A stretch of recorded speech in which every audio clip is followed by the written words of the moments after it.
नाज़रीन, Islamabad high court जे जज justice Tariq Jahangiri chief justice Islamabad high court मथा बेतमादी ज़ाहिर कर छॾी आहे। Islamabad high court chief justice जी सरपाई में बरुकनी बेंच जस्टिस तारिक जहांगीरी खिलाफ डिग्री केस की ॿुधणी कई आहे।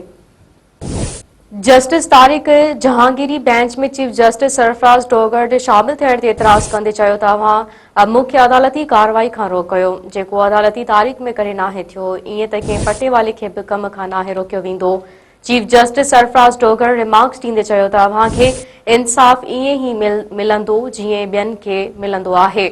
अदालत ईंदड़ ॿुधणी ते कराची यूनिवर्सिटी जे रजिस्ट्रार खे तलब करे वरितो आहे। ब्रेकिंग न्यूज़ तव्हां खे ॾियूं पिया। इस्लामाबाद हाई कोर्ट जे जज justice Tariq Jahangiri chief justice Islamabad high court मथां बेतमादी ज़ाहिर करे छॾी आहे। इस्लामाबाद हाई कोर्ट जे चीफ जस्टिस जी सरबराही में बरुकनी बेंच जस्टिस तारिक जहांगीरी खिलाफ डिग्री केस की ॿुधणी कई आहे।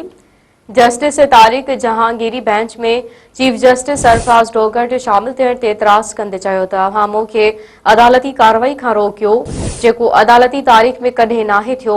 ईअं त कंहिं पटेवाले खे बि कम खां नाहे रोकियो वेंदो।